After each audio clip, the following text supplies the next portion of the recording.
This is Genuine Connections, featuring collaborative conversations about community, content, creativity, commerce, and the convergence of media and marketing.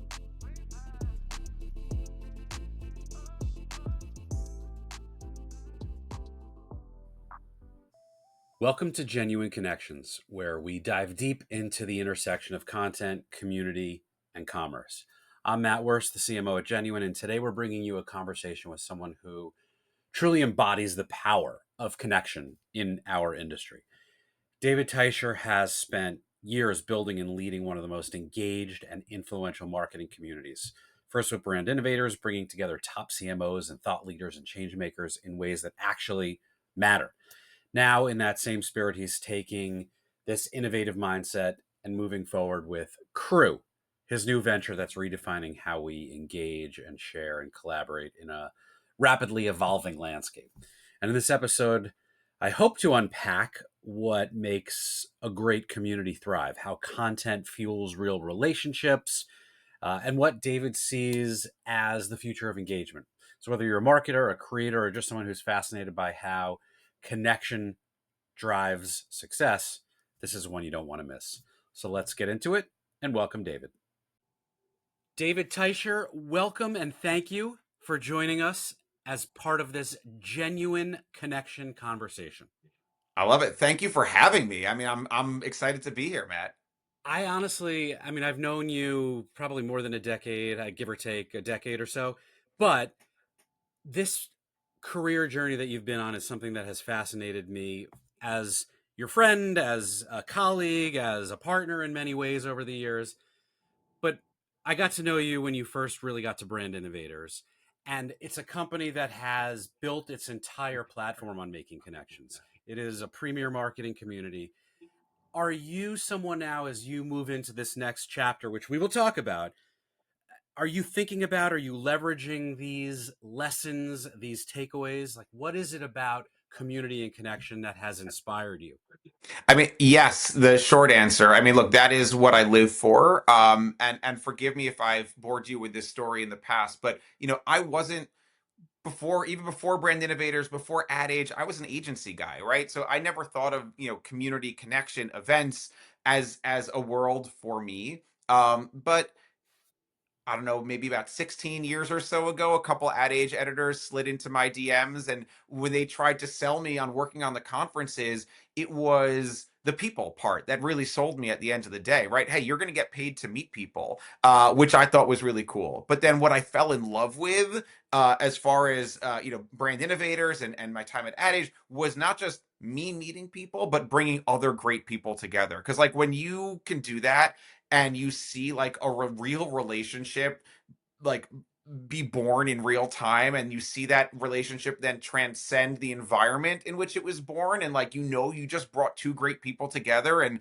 they're going to work together somehow or help each other in some way, like that's what I find super fulfilling. So there's a lot of different ways to do that. I loved my time at Ad Age and Brand Innovators in kind of these large format vehicles to bring lots of great people together. And now it's just looking at different ways to bring great people together.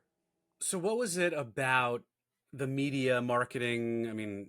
Agency was probably your foray into it, but was it the idea of content? Was it creativity? Or was it like many people of our generation, like, not really sure what to do, and this seems cool, so let's just see what happens? Yeah. Yeah, it's a few things. I was, if you want to go way back to like me in college, like I started off pre-med, then I switched to maybe I'll go to law school, then I became a psych major, and I really was not sure of my trajectory. I had this, I grew up in a family where it was almost predetermined that I was going to go to grad school of some sort and have a one word job title: doctor, lawyer, business, accountant, psychologist, right? Like, that was the world that I knew. And then honestly, you're going to think this is funny. I watched the movie Thank You for Smoking with Aaron Eckhart, and I'm Mm. like, I could do that, right? And not necessarily to be a shill for tobacco companies, but the world of like strategic communications and marketing really intrigued me. And the more I looked into it, I realized it would uh, be a good vehicle for my then now the background in psychology that I had, because I was a psych major, and I got this internship and I just fell in love with it, and I just love the way our industry at its best is focused on understanding how people think and understanding how people behave and why they behave that way, and then communicating to them based on that understanding, right, and those insights. And that's what I love. The creativity part of it, the technology part of it, for me, that's all kind of secondary to like the human psychology part of it. Well, it's interesting because again, I think of you in this community builder mode, but I also see you as a real creator of barbecue videos, right? That is you. That is authenticity. That is, but I mean, only half joking. Like, it is interesting to me that you are someone who was so early in sharing personal passions in a way that crossed over with professional, right? Was Well, that intentional or like, yeah, I mean it was, I mean, maybe subconsciously, but then it became more overt as time went on. But like, people don't want to work with an imaginary person behind an email account, right? Like, if they know you as a person, they want to work with you. And I am a person. I know you are a person. And yes, we have our jobs and we have professional reasons to talk to each other and work with each other, but we are also so much more than that. And I think when I think about community and connection, like, there's two layers to it, right? Like, when I bring people together or when I meet people, like, yes, there's the professional stuff that I want to talk about, but that becomes so much better when we also like each other as people and when we know each other as people. I don't, right? So it's that I want for myself and my relationships with other people, and just in general, I think that moving beyond that kind of superficial layer is really, really important. So, like, yeah, I want to talk about my parenthood experiences and my mental health journey and my barbecue videos. Like, that's who I am as a person. And I'll share it as much as I can, and I'm comfortable sharing it. And I think it just helps me build relationships with people, honestly. I mean, it's definitely it's definitely one of the many reasons I am drawn to you and enjoy spending time with you, because you are you. It also helps that we actually share many of these things in common, which you For might not sure. have known if it's like I saw you at a conference, or we had a meeting, right? So that connection is forged through authentic sharing and connection. In your role as I was going to call you chief MC, but you were much more than that. But that was always how I saw you, as at Brand Innovators for the last decade. But I now love that role. you are you are and you're great at it. But you've moved on into a different opportunity, something that you have forged and created for yourself, where you're taking a lot of those lessons, a lot of the things that you've gleaned around content and connection. I've been following this now and been connected with you as you've been building it. But tell us, what is Qru, and how do Yes. we join your crew? Absolutely. I would love nothing more. So I don't want to give the sales pitch, but we're still in the early days. I will preface it. This is really day one. But there were, I would say, two pieces of feedback or insight that really drove what Crew is. One is, like I was saying earlier, just at a personal level, I feel very fortunate to have such amazing relationships and an amazing personal professional community of industry executives and leaders that support me and have supported me over the years, right? Looking at back at Brand Innovators and Ad Age, Mm-hmm. if the marketers that I work with didn't answer my emails or didn't pick up the phone when I called or didn't show up to my events, I mean, in the event business, if people don't show up for you, you don't have events and you don't have a business, right? So I've always felt incredibly fortunate in that respect. And the idea of saying, how can I help others build their personal communities and their personal board of directors, that crew, right, was really important to me. And just this idea that nobody in our industry does it alone. Sometimes it looks like people do, but nobody's really doing it alone. And that crew is the difference maker, and it can mean a lot of different things for different people. It could be mentors or peer groups, it could be partners and collaborators, people to educate you or inspire you, future team members, right? Like, people that can hire you, that you can hire to work with you. So this idea of, like, a I want to help other people build this little micro community for themselves. This crew was really important to me. And then the other is, just from a form factor perspective, there's a lot of different ways to bring people together. And I personally have always gravitated to the more intimate environments. And so kind of combining those two and saying, how can I create really special, intimate environments which are very intentionally curated? Is And the that, yeah. well, is the vision to do this across channels? Like obviously you've been in an event related or adjacent like business for a number of years. Is this something that will be in real life? It'll be digital, it'll be virtual, Yes. all of that? Yeah, 1,000%. I think in time, right? I think the key where I see I'm gonna be hypocritical here, but I think the best relationships are born in person and then nurtured, on other platforms or environments, right? So I can see a world where I'm bringing together these crew cohorts, and then yes, in between these in real life opportunities, there's community platforms and other ways to bring people Hmm. together. And I say hypocritical because some of my closest best relationships were forged online. So I think you and I probably first met in on Twitter, right? Like before even meeting in person, right? And I could say Yeah. that about a lot of people. I do think that the world has unfortunately changed, and it's harder to build real meaningful relationships in those public digital environments and social landscapes like LinkedIn or Twitter, because there's so much garbage or noise, for lack of a better term, than there used to Mhm. be. But yes, long answer to a short question. I think it's both. So with the progression, and I know you're early stage, but how do you envision this rolling out as far as either types of brands or topics or themes, areas of interest? Are there startups or certain people that you Yeah. hope to collaborate with through Qru? I mean, yes, all of the above. I think for me, building that roadmap is fluid. And in a large part, I've always got my ear to the ground in terms of what's important to the marketers that I work with. So that feedback that I get is really what informs a lot of the planning. But to that effect, we're starting with three of these crew cohorts: a leadership crew, a media crew, and a culture crew. Every marketer, working backwards, every marketer that I talk to is obsessed with culture, right? And looking for opportunities to be in culture and play in culture, and make sure their brands are culturally relevant.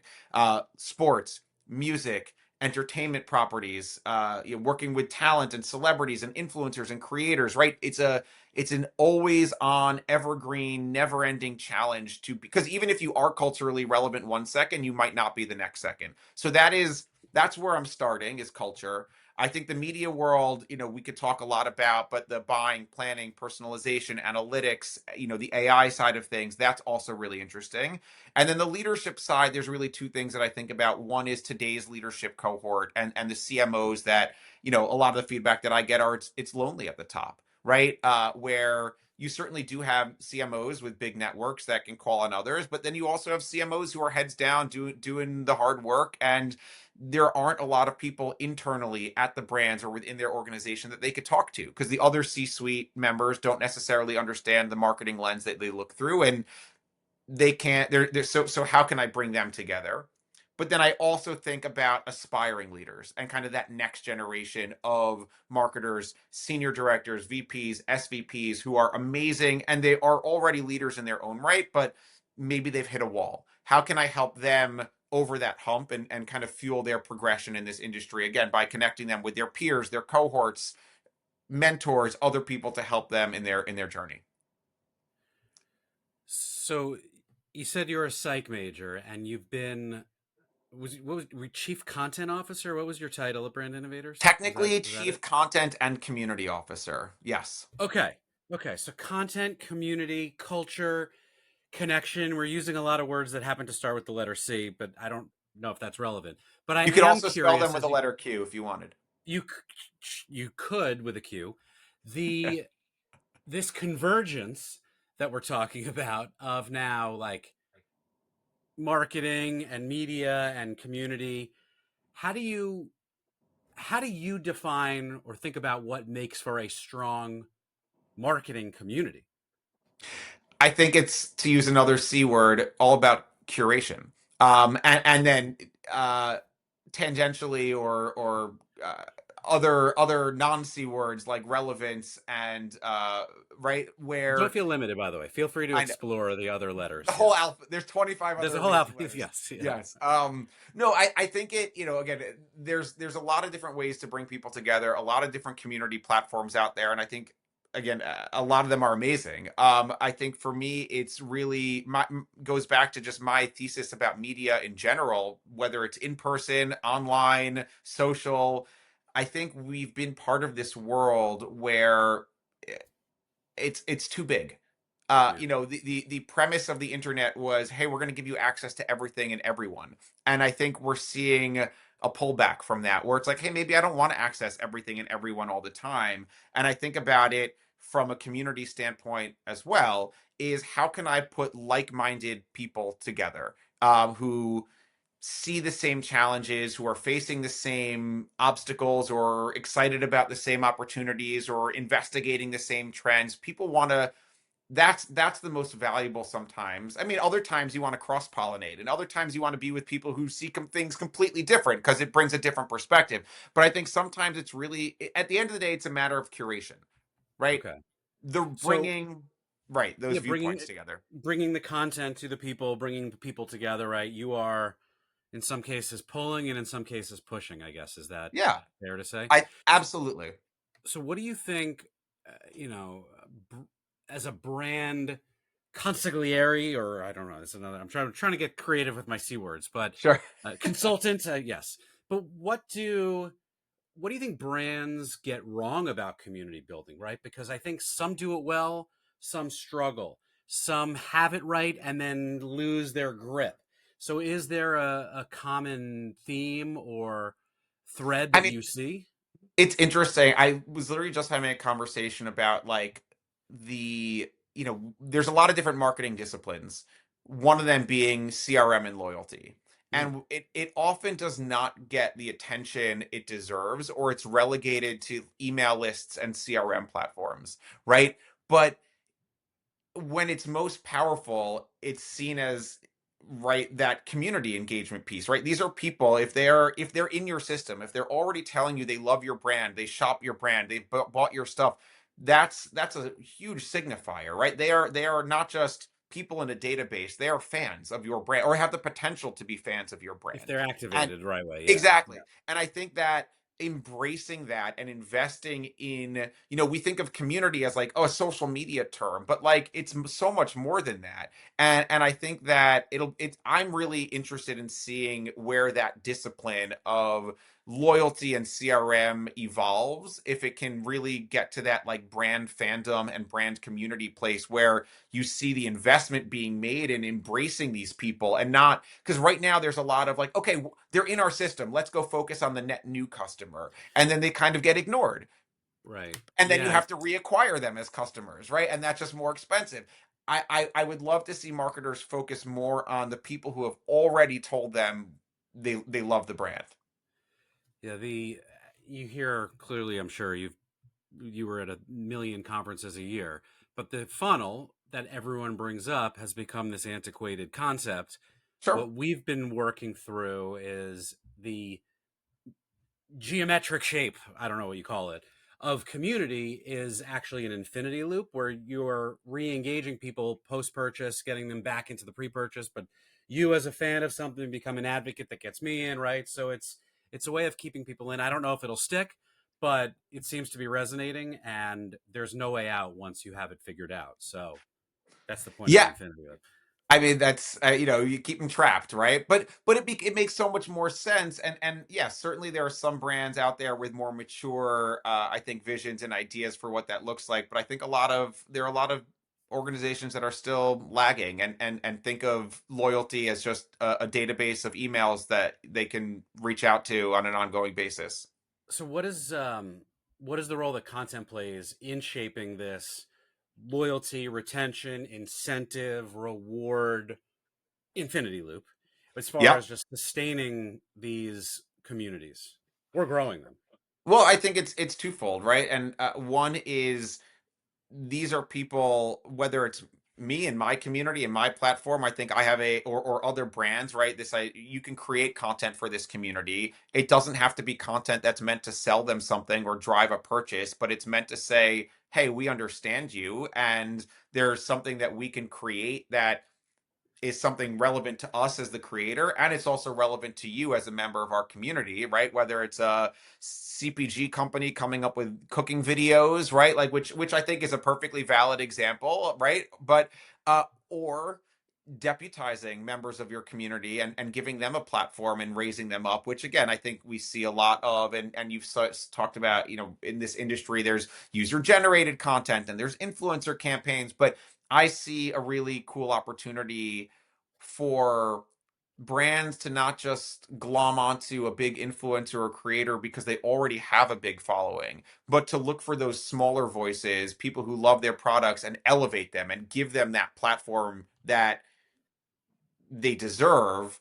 And at that point, you're not just looking at them as, again, for their reach, right? You're giving them your resources and your reach as a brand, but saying, hey, you're connected to us, you're a fan, we like what you do, we want to elevate you, which I love. I see that as like the most fruitful kind of relationship. Yeah, it's a balance, I think, that's going to be different for every brand, but in the same way that it's like whether you're working with a technology partner or a media partner, it's like build, borrow, or buy, right? And the answer is usually all three, but in Yeah, some ratio that will shift over time. I think exactly. content has gone through that fluctuation, right? Everyone invested so much in building their own, and then they could partner with others. And if I can get users to create that network effect of social proof, but at the end of the day, you need all of it if you're going to be Right, successful and grow, because no audience is single platform and no audience is single minded. And that's audiences. Now you throw in communities, which is like a multi-directional aspect of audiences. It's not one way anymore. It's right, every way, arrows in all directions. right. That's a big shift. But you're also, I mean, you are someone who's had this front row seat to the evolution of marketing and media. What is exciting you now about shifts that are happening in Well, our I think industry? continuing exactly what we're talking about, and a little bit of what I was alluding to earlier about the internet being too big. I'm seeing a lot of, or what I'm excited to see a lot more of, is the shift into small, right? Into niche, whether from a content standpoint, from an event standpoint. I think I go back to the early days when I started in comms and PR, and there were, the influencers of the day were bloggers, right? And they didn't have big audiences for the most part, but they had a very specific niche subject or expertise. So you were a mommy blogger or a parenthood blogger, you were a food recipe blogger, you were a gardening blogger, right? So you may not have had the biggest audience, but they were a very highly engaged audience. And that to me is a community, right? Like an engaged audience that trusts you, that's responsive to when you create content, that interacts with you, right? As opposed to kind of the mass media, like, again, our industry is obsessed with numbers, right? So this idea of volume and reach is, it's hard to unlearn the importance of audience sizes, right? But if I were a CMO and I had a certain media budget, I would really want, and a limited budget, I would focus on smaller outlets and smaller media that had a more engaged, loyal, quality type of audience or community, right? Rather than just numbers. And I Right. think that our industry is starting to unlearn the obsession with mass reach a little bit. I don't want to deride it or knock it. I just think that that's the exception, not the rule. I wonder where in that culling down, and maybe I would use the word focus, because focus is never just about one destination. You can focus on a few things, but each focus is going to be more narrow in this Right. model that you're saying. I am interested and curious, and in some ways already innovating in this, but how AI can shake up marketing and media. We know it's happening both from a back office as well as a creative generative solution. Uh, but what are you most optimistic about? What are you skeptical about? What are you excited about with respect to all that we are seeing? Because we were not With having this AI, conversation 5 years ago. Yeah, yeah.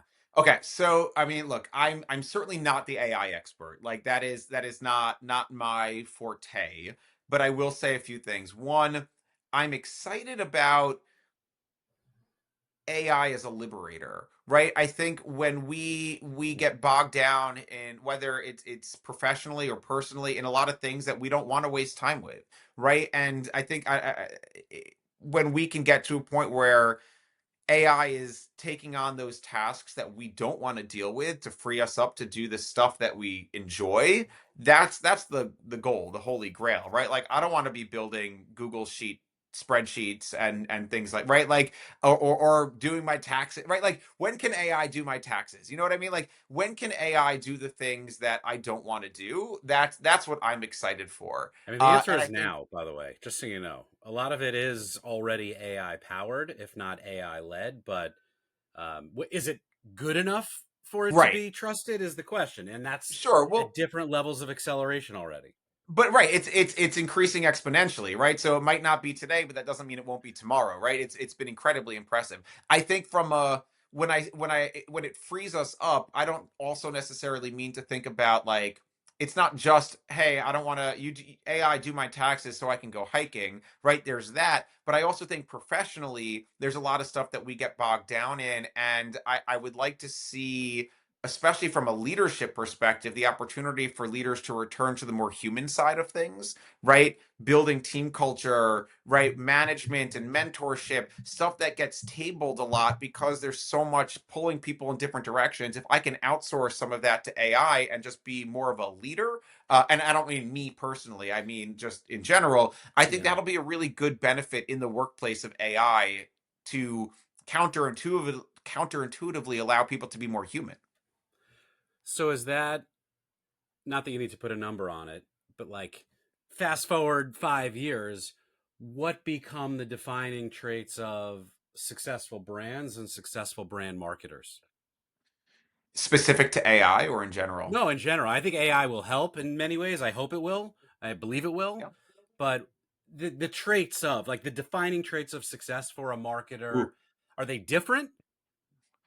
I think hard skills, maybe. Yeah, hard skills probably. Like, it's funny. I was talking to someone the other day who on a podcast who was asking me what would I choose to learn from a Gen Zer in the workforce, and we talked about a few things, and I TikTok editing, right? And I grew up in the days of social media marketing, and I was proficient in all things Twitter and Facebook and Instagram, right? But and even Vine and Meerkat and a million other things. But Peach, keep eventually there going. was Let's go. Let's right, play this trip. Let's play this game right, down right, memory lane. but eventually, right, but there's something new every day. So I think from a hard skills perspective, that's only accelerating, right? And so yes, I think and AI being the number one reason for that. So yes, as a marketer, you need to be proficient in the AI tools du jour, right? Whatever that might be. Today it might be ChatGPT or Perplexity or DeepSeek or Google's Gemini or Microsoft's Copilot, whatever it is. But what's interesting, so one of the questions that I love to ask CMOs when I would be the podcast interviewer is what they look for from a talent perspective. 10 years ago, a lot of the senior marketers that I spoke to when I asked that question would say they are looking for experts, subject matter experts who can help stand up different capabilities within the marketing organization. Expertise is never going to go out of style. But as time has gone on, when I ask that question now, they're looking for multidisciplinarians, people who can be cross functional and speak different languages within the marketing department. You can't just be X. You have to, maybe that can be where you focus, but you also have to understand Y and Z and A and B and C and move around within the organization and work with people within the organization. So, that I think nimbleness and agility is going to be increasingly important, right? So not that specialties will ever be completely out of style, but I think that yeah, it's shifting. The pendulum is swinging in that direction. Yeah, I heard someone reference it and I kind of stole it.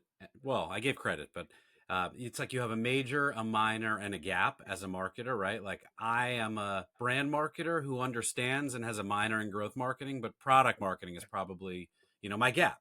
So Right. as a marketer, you can know enough to hire the right people and let them be the specialist in that thing, but I need to be good enough in the other two things. I'm being very vague in Exactly. general, but like that's kind of where we've adapted, where you do need to be able to stretch. It's not T-shaped anymore. It's like W shaped. Yes, exactly. And by the way, it doesn't end, right? Like there's no end point to learning, right? Like you have to be willing to continuously educate yourself, Yeah. and sometimes people are reluctant to do that, but it's an imperative, right? It's a never-ending imperative. There's something new to learn about every day, and you have to be willing to learn it. Well, you mentioned earlier, like this next chapter for you as you are embarking and building, right? I'm sure it's both a little exciting and a little scary. How Oh are my God. you personally navigating that transition? And why is the right answer probably relying on your community, Yeah, I mean right? it's I'm petrified, right? For lack of right, it's incredibly scary, but it's also incredibly exciting. And I would say, you know, 3.5 weeks out of the month, it's more exciting than scary. There's certainly days where again the seesaw wobbles in the other direction, and that is the That's still a good entrepreneurial journey. ratio, though, right? It's a good For now, yeah. ratio.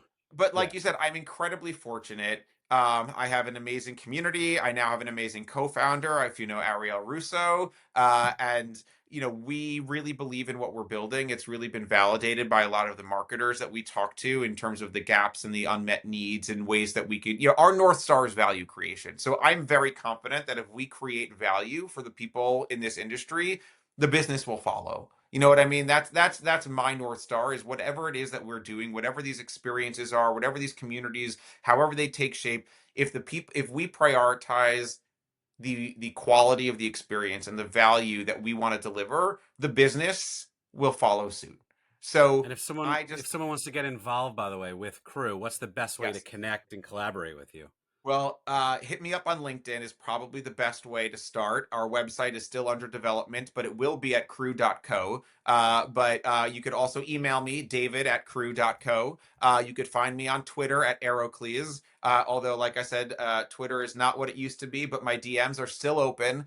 Mm. So you'll be one of a lot of spam bots, but they're still open. But yeah, I mean, You can I'm help me cut through. actively. What's that? No, you'll help. You'll find they'll cut through the clutter and They'll get come. to you. Exactly. Yeah. So I'm omni-channel, like I'm everywhere. That's where we got to be. But like I said, I'm incredibly fortunate. I've got an amazing community of people that are excited to work with me and build with me and participate and collaborate. So I'm just trying to take it one step at a time. And that was my biggest lesson so far in the entrepreneurial journey, is even if there's a lot that I want to do, I'm not going to be able to do it all at once. So it's one foot in front of the other, one step at a time, and just slowly build. Well, David Teicher, CEO and founder of Qru Media Ventures, thank you for your time and for making a genuine connection with us.